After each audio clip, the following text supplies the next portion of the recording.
चलिए मंगलाचरण करते हैं। तिहुवणतिलयं देवं वन्दिता तिहुवणिन्दपरिपूज्यं वोच्छम् अणुपेहाओ भवीयजनानंद जननीयो। बोलिए श्री खजराट चंद्रप्रभ भगवान की जय। आचार्य श्री कुमार स्वामी महाराज की जय। आचार्य गुरुवर विद्यासागर समय सागर जी महाराज की जय। निर्यापक श्रमण मुनि पुंगव श्री 108 सुधा सागर जी महाराज की जय। हम सभी बड़े ही सौभाग्यशाली हैं जो हमें आचार्य कुमार स्वामी के द्वारा विरचित महान ग्रंथ कत्तिगेयानुपेक्षा कार्तिकेयानुप्रेक्षा के अध्ययन का अवसर मिल रहा है। 12 भावनाओं का बड़े ही विस्तार के साथ यहाँ वर्णन है। आज हम 2 गाथाओं का अध्ययन करेंगे। क्रमशः गाथा क्रमांक 146 और 147। दोनों गाथाएं बहुत अच्छी हैं। लोक भावना का वर्णन चल रहा है।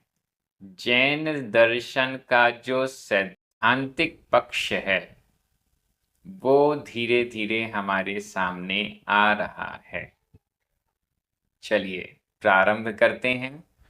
गाथा क्रमांक 146 उच्चारण। जोई सियान विमाना विमाना। रज्जू आधा जा पूरा जा। रज्जू रज्जू मित्ते आधा ता पूरा ता। रज्जू मित्ते रज्जू मित्ते। वि वि तिरिय तिरिय लोए तिरिय लोए तिरिय लोए। वि वि कप आधा पा पूरा पा। कप सुरा कप सुरा। उड्ढम्मी आधा ड ढ आधा मा पूरा मा। उड्ढम्मी उड्ढम्मी। य य अह लोए अह लोए। होन्ति होन्ति। णेरय्या णेरय्या। जोईसियाण विमाणा जोईसियाण विमाणा। रज्जू मित्तेवि तिरिय लोएवि रज्जू मित्तेवि तिरिय लोएवि। कप्पसुरा उड्ढम्मिय कप्पसुरा उड्ढम्मिय। अहलोए होन्तिणेरय्या अहलोए होन्तिणेरय्या। बहुत अच्छी गाथा है। कौन से जीव कहाँ रहते हैं, ये प्रकरण पूर्व की कुछ गाथाओं से चल रहा था। पिछली गाथा में स्पष्ट किया गया कि भवनवासी और व्यंतर रत्न प्रभा नामक पहली पृथ्वी के खर भाग और पंख भाग में रहते हैं। अब नंबर आ रहा है जोईसियाण जोईसीय जोईसीय। ज्योतिषी देव ज्योतिष्क देव ज्योतिष्क देवों के ज्योतिषी देवों के। विमाणा विमान। भवनवासी और व्यंतरों के निवास स्थल को कहा गया भवन। और यहाँ ज्योतिषी देवों के निवास स्थल को कहा जा रहा है विमाणा विमान विमान विमान तो एरोप्लेन को कहते हैं, हवा में जो उड़ता है उसे विमान कहते हैं। ज्योतिषी देवों के निवास स्थल भी वायु में, अधर में स्थित हैं, हवा में स्थित हैं, आकाश में स्थित हैं, इसलिए इन्हें विमान कहते हैं।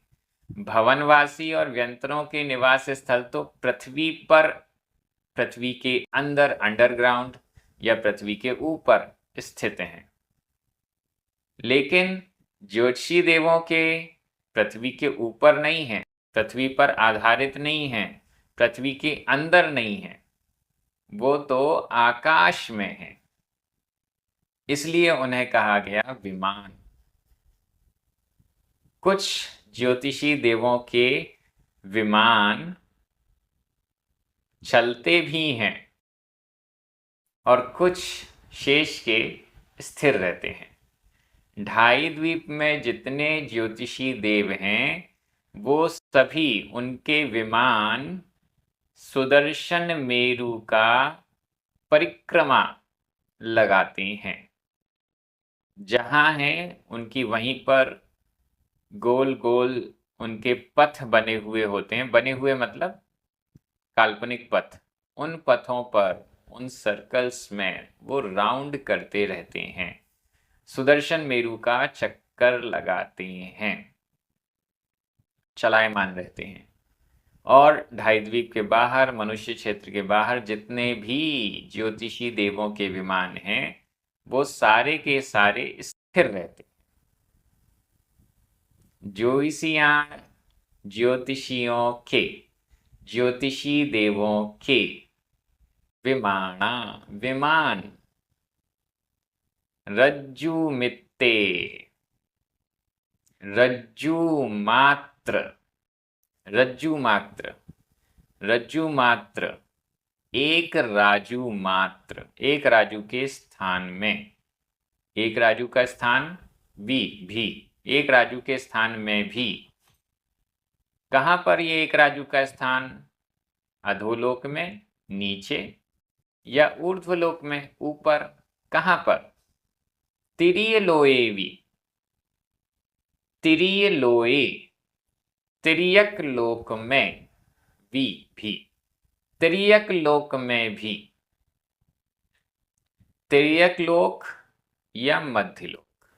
तिर्यक लोक में रज्जु मित्ते, पूरे एक राजू प्रमाण क्षेत्र में ज्योतिषियाण विमाना, ज्योतिषी देवों के विमान, नीचे लिखा है होंती, होते हैं। ज्योतिषी देवों के विमान कहाँ पर स्थित होते हैं? तिरीय लोए, तिर्यक लोक में, रज्जु मित्ते, राजू प्रमाण स्थान में, एक राजू बराबर स्थान में। पूरा ये जो मध्य लोक है, तिर्यक लोक है, तिरछा लोक है, ये तिरछा लोक एक राजू लंबाई और चौड़ाई वाला है, एक राजू बाई एक राजू। और इसकी ऊंचाई कितनी है? पिछले वीडियो में भी बताया गया, 1,40,000 योजन। सुदर्शन मेरु की टोटल ऊंचाई 1,40,000 योजन है। यह ही तिर्यक लोक या मध्य लोक की ऊंचाई है। यहाँ पर जो ज्योतिषी देवों के विमान हैं, ज्योतिषी देव यानी सूर्य, चंद्रमा, ग्रह, नक्षत्र, तारे, ये सब ज्योतिषी देव हैं। इनके जो विमान हैं ये रत्न प्रभा पृथ्वी के तल से 790 योजन ऊपर हैं, 790 महायोजन, 790 महायोजन ऊपर इनके ज्योतिषी देवों के विमान स्टार्ट होते हैं। और ये कहाँ तक चलेगा? 110 योजन तक, 790 से 110 योजन तक में ही विमान हो जाते हैं पूरे। मतलब 790 योजन से लेकर 900 योजन तक।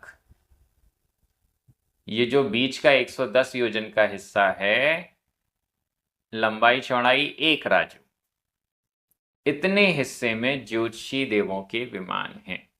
सबसे नीचे तारों के विमान हैं जो 790 योजन हैं, फिर सूर्य, फिर चंद्रमा, फिर अलग अलग ग्रह और फिर नक्षत्र। ऐसे करके इन सब के एक के ऊपर एक के ऊपर एक करते जाएं तो वो विमान है। सबसे ऊपर शनि का, ऐसे कर करके वो अच्छे से जब हम बड़े ग्रंथों का तिलोय पंडिती आदि ग्रंथों का अध्ययन करेंगे तो वहां पर ये विषय मिलेगा। कार्तिकेयानुप्रेक्षा ग्रंथ की टीका में भी ये स्पष्ट मिल रहा है। टीकाकार ने लिखा हुआ है कि कितने कितने योजन ऊपर जाकर इनके विमान हैं। 790 योजन ऊपर जाकर ताराओं के विमान हैं, फिर इससे ऊपर कितने योजन ऊपर जाएंगे तो सूर्य का विमान, फिर उससे और ऊपर चंद्रमा का विमान, ऐसे कर करके सबका वर्णन है। हमारा जैन दर्शन इतना डीप है कि ये सारे वर्णन जो आज विज्ञान खोजने में लगा हुआ है, वो सारा का सारा वर्णन हमारे ग्रंथों में लिखा हुआ है। और कई बार इसको हम कैलकुलेट करते हैं। 790 महायोजन को हम किलोमीटर में कैलकुलेट करेंगे तो हमें लगभग चंद्रमा की दूरी कितनी, सूर्य की दूरी कितनी, ये कुछ ऐसी चीजें हैं जो विज्ञान भी बताता, खोज करके बता पा रहा है, तो वो कई बार एग्जैक्ट भी मिलती है। और कई बार विज्ञान इसमें अभी तो अधूरा है, तो वो बात अलग है। यहाँ पर 790 योजन से लेकर 900 योजन तक ज्योतिषी देवों के विमान हैं। ज्योतिषी देव कहाँ रहते हैं ये क्लियर हो गया। और आगे वैमानिक देव बच गए हैं। इनका क्या है? कप्पसुरा। कप्पसुरा, कप्प कल्प, सुर देव, कल्प वाले देव। कल्प, वैमानिक देवों के दो भेद हैं, कल्पोपन्न, कल्पातीत। कल्पोपन्न, कल्प में उत्पन्न होने वाले। कल्पातीत, कल्प से परे। कल्प किसे कहते हैं? जहां पर इंद्र, सामानिक आदि आदि 10 प्रकार के भेद होते हैं। लोकपाल और भी अनीक इत्यादि, जहां पर ये 10 प्रकार के भेद होते हैं वो कल्प कहलाता है। और जहां पर सभी समान रहते हैं, ये 10 प्रकार की कल्प या कल्पना नहीं रहती है, सभी अहमिंद्र होते हैं, वो कल्पातीत कहलाते हैं। कप्पसुरा, कल्प वाले देव। अब कल्प शब्द से कल्पोपन्न भी हो गए, कल्पातीत भी हो गए, दोनों हो गए। कल्प सुरा, कल्प वाले देव, वैमानिक देव। वैमानिक देवों के विमान कहाँ होते हैं? वैमानिक देवों के भी विमान ही होते हैं, क्योंकि ये भी पृथ्वियों पर आधारित नहीं है, ये भी आकाश में ही आधारित हैं, लेकिन स्थिर हैं। ज्योतिषी देवों वाले 2.5 द्वीप के विमान चलायमान रहते हैं, परिक्रमा लगाते हैं, लेकिन वैमानिक देवों के जो विमान हैं वो स्थिर रहते हैं, ये हिलते डुलते नहीं हैं, लेकिन फिर भी विमान कहलाते हैं। भवन नहीं कहलाते, विमान कहलाते हैं। कप्पसुरा, कल्पसुरों के, वैमानिक देवों के या वैमानिक देव उड्ढम्मी, ऊर्ध्वलोक में, उड्ढ ऊर्ध्व, ऊर्ध्व में ऊपर, ऊर्ध्वलोक में रहते हैं। तिर्यक लोक से ऊपर, हमसे ऊपर रहते हैं। पूरा का पूरा जो ऊपर का क्षेत्र है, इसमें हम कहाँ से स्टार्ट कर सकते हैं? मध्य लोक की ऊंचाई, तिर्यक लोक की ऊंचाई 1,40,000 योजन, सुदर्शन मेरु। अब इस 1,40,000 योजन से एक बाल का अंतर है, सिर्फ एक बाल का अंतर। एक बाल का अंतर का क्या मतलब हुआ? उत्तम भोग भूमि में जन्मे, तुरंत के जन्मे 7 दिन वाले मेढ़े का बाल।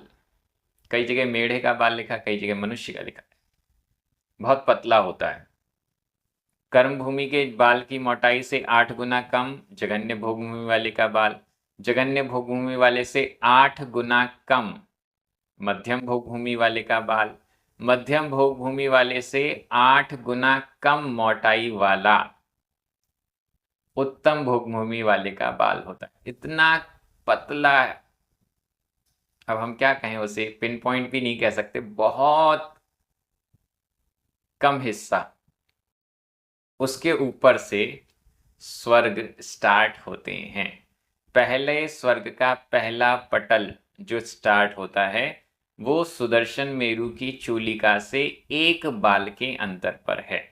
यहां से स्टार्ट हो जाता है और फिर ऊपर ऊपर ऊपर 16 स्वर्गों के ऊपर 9 ग्रैवियक, इन 9 ग्रैवियकों के ऊपर 9 अनुदिश, फिर इनके ऊपर 5 सर्वार सिद्धि आदि 5 अनुत्तर विमान होते हैं। इसके ऊपर कुछ हिस्सा छोड़ देते हैं, खाली हिस्सा होता है, वहां विमान नहीं होते, और फिर सिद्ध क्षेत्र प्रारंभ हो जाता है।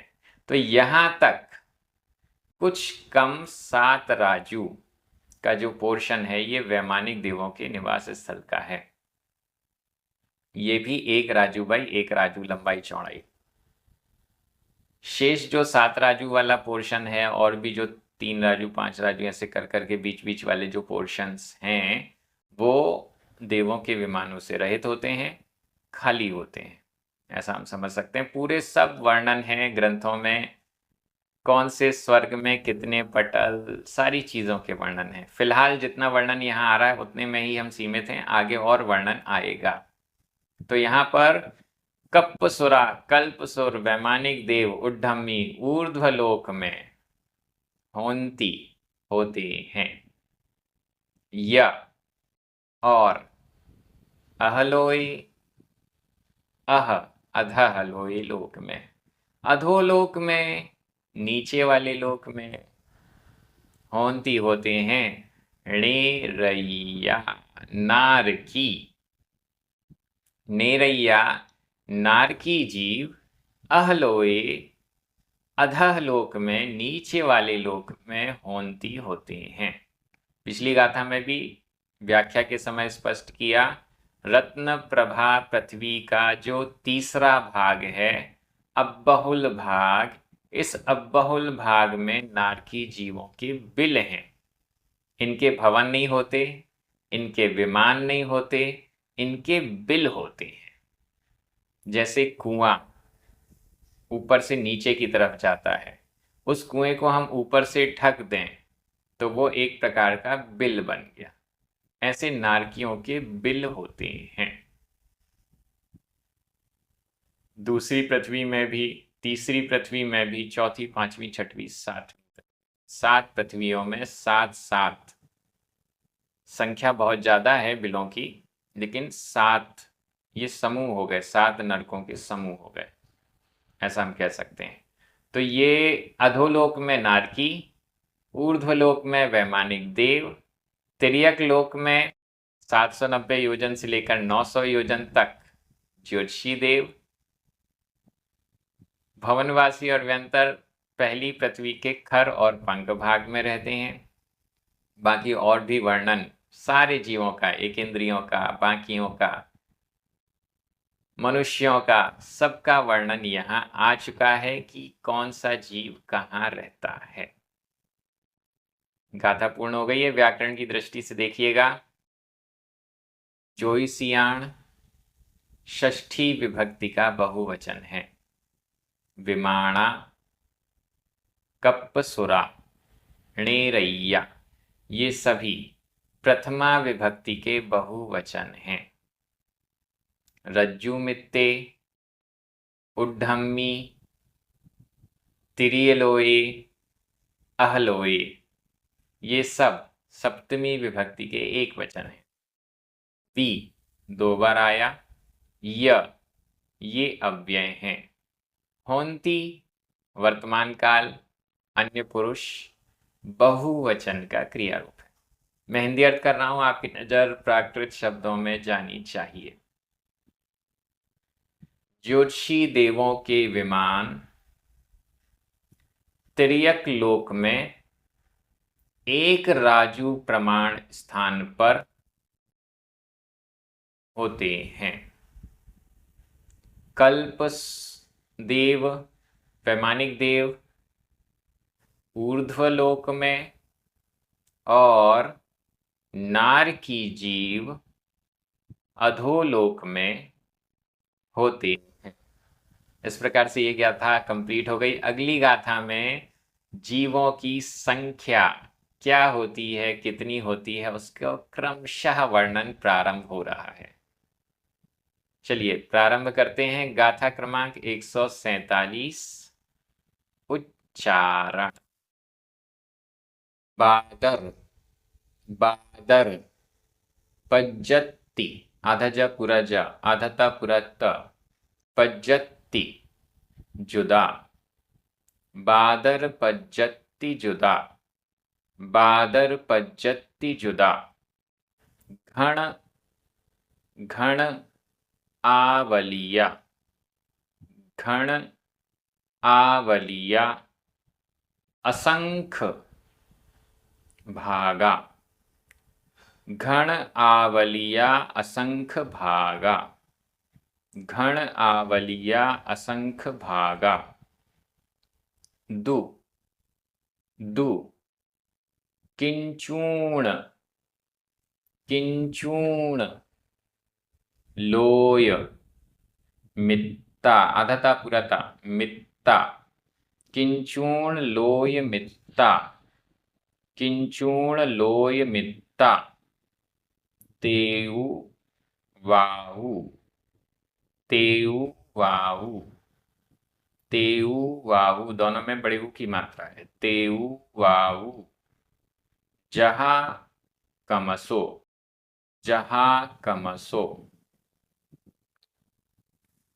बादर पज्जत्ति जुदा, बादर पज्जत्ति जुदा, घण आवलिया असंख्य भागादु, घण आवलिया असंख्य भागादु, किंचूण लोय मित्ता, किंचूण लोय मित्ता, तेऊ वाऊ जहा कमसो, तेऊ वाऊ जहा कमसो।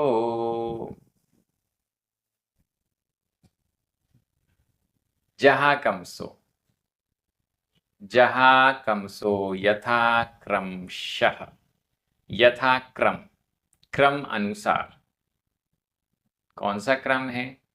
तेऊ, तेऊ तेज, वायु वायु, तेज अग्नि, अग्नि कायिक, वायु वायु, वायु कायिक। जहां कमसो यथा क्रम पूर्वक, क्रम पूर्वक समझना है। क्या समझना है? जीवों की संख्या, तेज कायिक जीवों की संख्या, अग्नि कायिक जीवों की संख्या और वायु कायिक जीवों की संख्या क्रमशः। ये अग्नि कायिक और वायु कायिक सूक्ष्म और बादर दो प्रकार के थे। याद आया? सूक्ष्म और बादर। और इसके साथ में पर्याप्तक और अपर्याप्तक। तो यहां किसकी चर्चा की जा रही है? ऊपर चलिए। बादर पज्जत्ति जुदा। अभी जो प्रकरण चालू कर रहे हैं वो सूक्ष्म का नहीं, बादर का। और पज्जत्ति पर्याप्ति, जुदा युक्त सहित। बादर पर्याप्ति सहित, मतलब बादर जीव और वो भी पर्याप्त अवस्था वाले, ऐसे अग्निकायिक और वायुकायिक, जहां कमसो यथा क्रम पूर्वक अग्निकायिक बादर पर्याप्तक जीव, वायुकायिक बादर पर्याप्तक जीव यथाक्रम, क्रम अनुसार कितने कितने होते हैं, ये इस गाथा में बताया जा रहा है। और इस गाथा से ये भी स्पष्ट कर दिया कि आगे भी जितना बताया जाएगा, जब तक प्रकरण चेंज नहीं होता तब तक बादर जीवों के बारे में, पर्याप्तक जीवों के बारे में ही बताया जाएगा। सूक्ष्म की चर्चा आएगी और आगे आएगी, लेकिन अभी तो बादर पर्याप्तक, अपर्याप्तक की चर्चा भी आएगी। तेज अग्नि का एक बादर पर्याप्तक जीव, वायु का एक बादर पर्याप्तक जीव यथाक्रम कितने कितने होते हैं, ऊपर घन आवलिया असंख्य भागा, ये तो हो गया तेज कायिक के लिए, और नीचे किंचूर्ण लोय मित्ता, ये हो गया वायु कायिक के लिए। अग्नि कायिक बादर पर्याप्तक जीव घन आवलिया असंख्य भागा, इतने प्रमाण होते हैं, और वायु कायिक बादर पर्याप्तक जीव किंचूर्ण लोय मित्ता, इतने प्रमाण होते हैं। सामान्य दृष्टि से देखें तो बादर पर्याप्तक अग्निकायक और बादर पर्याप्तक वायुकायक दोनों ही संख्या में असंख्यात ही होते हैं, लेकिन फिर भी कौन सा संख्यात कितना बड़ा है, इसको बताने के लिए यहां दो अलग अलग भेद कर दिए हैं। आगे भी बहुत सारे जीव असंख्यात असंख्यात हैं, लेकिन उसमें भी संख्या को डिफरेंट बताने के लिए, हालांकि ये विषय हमारे ज्ञान का नहीं है, असंख्यात जो है उसे हम मति और शुद्ध ज्ञान से नहीं जान सकते हैं, लेकिन फिर भी ये तो क्लियर किया गया कि ये छोटा असंख्यात है, बड़ा असंख्यात है, इस असंख्यात की अपेक्षा से ये वाला असंख्यात ज्यादा बड़ा है। इस टाइप से भी वर्णन हमारे ग्रंथों में आता है। तो यहाँ पर अग्नि का एक बादर पर्याप्तक जीव घन आवलिया असंख्य भागा, घन घन, आवलिया आवली, घनावली, घनावली का असंख्यात भाग प्रमाण बादर अग्नि का एक जीव होते हैं। बादर पर्याप्तक अग्नि का एक जीव घन आवलिया, घनावली के असंख्य भागा, असंख्यात भाग प्रमाण। घनावली असंख्यात समयों की एक आवली होती है। घनावली किसे कहते हैं पहले ये समझ लीजिए, फिर उसका असंख्यातवां भाग। आवली असंख्यात समयों की एक आवली होती है। एक समय, ये सबसे छोटी इकाई है समय की, टाइम की सबसे छोटी यूनिट एक समय। असंख्यात समयों की एक आवली कहा जाता है, पलक झपकने में जितना समय लगता है, जितना टाइम लगता है, उसे आवली कहते हैं। और इसमें भी असंख्यात समय लगते हैं। हमारी पलक झपकने में असंख्यात समय लगते हैं। पलक झपकना ये एक उदाहरण है, कई लोग कुछ और कहते हैं, लेकिन असंख्यात समयों की एक आवली होती है। घनावली किसे कहते हैं? घनावली का मतलब है क्यूब, घन का मतलब है क्यूब, आवली गुणित आवली गुणित आवली, 3 बार आवली को आपस में एक दूसरे से गुणा करेंगे तो बनेगी घनावली, मतलब असंख्यात गुणित असंख्यात गुणित असंख्यात, ये बनी घनावली। अब इस घनावली का असंख्य भागा, असंख्यातवां भाग, घनावली बटे असंख्यात, असंख्यात गुणित असंख्यात गुणित असंख्यात, ये तो हो गया घनावली, और इसका भी असंख्यातवां हिस्सा बटे असंख्यात। इतनी संख्या में बादर पर्याप्तक अग्निकायिक जीव होते हैं। अगर हम इस संख्या को सॉल्व करेंगे तो भी असंख्यात ही आएगा। बादर पर्याप्तक अग्निकायिक जीवों की संख्या असंख्यात है, उसको घनावली के असंख्यातवें भाग प्रमाण कहा गया है। जितना समझ में आया उतना ही समझिएगा, एक दो बार वीडियो को वापस रिपीट करके सुन लीजिएगा, थोड़ा बहुत तो क्लियर हो जाएगा। आगे और चलेंगे तो और क्लियर होगा। अब आइए वायु का एक बादर पर्याप्तक जीव, किंचूर्ण लोय मित्ता, कुछ कम। किंचूर्ण, यहां संधि विच्छेद कर सकते हैं। किंच चा में छोटा आ, ऊर्ण बड़ा ऊ, छोटा आ और बड़ा ऊ मिलकर आ का लोप हुआ, ऊ शेष रह गया। किंच ऊर्ण, किंच कुछ, ऊर्ण कम, कुछ कम। लोय मित्ता, लोय लोक, मित्ता मात्र, प्रमाण कुछ कम, लोक प्रमाण। लोकाकाश में जितने प्रदेश हैं, असंख्यात प्रदेश हैं, उसमें किंच ऊर्ण कुछ कम, लोकाकाश के प्रदेशों में कुछ कम। लोकाकाश के प्रदेश भी असंख्यात हैं, कुछ कम कर लेंगे 2 4 5 10 या जितने भी कम करेंगे तो भी असंख्यात ही होगा। असंख्यात में से कुछ भी माइनस करें तो भी वो असंख्यात ही बना रहेगा। वायु का एक जीव भी असंख्यात हैं, इस असंख्यात को कहा गया किंचूर्ण लोय मित्ता, लोक प्रमाण से कुछ कम। असंख्यात प्रदेशों का लोक है, इसमें कुछ कम, ये वायु का एक बादर पर्याप्तक जीवों की संख्या है।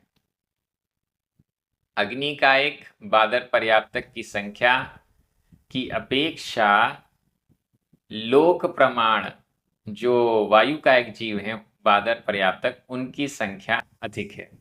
किसकी संख्या किससे अधिक है ये भी आगे वर्णन आएगा, मैंने यहाँ बता दिया है, लेकिन आगे और अच्छे से ये वर्णन आएगा। तो यहाँ पर 2 चीजें क्लियर हुई, तेऊ वायु तेज का एक और वायु का एक बादर पज्जति जुदा, बादर पर्याप्तक, इनकी क्रमशः जो संख्या है वो घनावली के असंख्यातवें भाग प्रमाण इक्वल टू असंख्यात, और अग्नि वायु का एक की कुछ कम लोक प्रमाण, वो भी असंख्यात। इतनी इतनी होती है।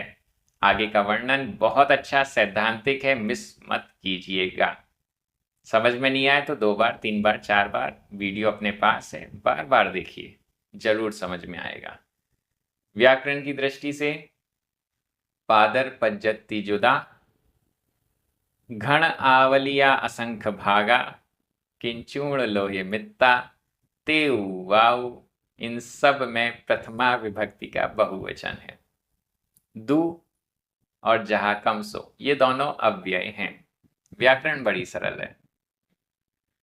मैं हिंदी अर्थ कर रहा हूं, आपकी नजर प्राकृत शब्दों पर जानी चाहिए। क्रम के अनुसार अग्नि बादर पर्याप्तक जीव और वायु बादर पर्याप्तक जीव क्रमशः घनावली के असंख्यात भाग प्रमाण और कुछ कम लोक प्रमाण होती है। यहाँ अग्नि का एक बादर पर्याप्तक और वायु का एक बादर पर्याप्तक जीवों की संख्या बताई गई।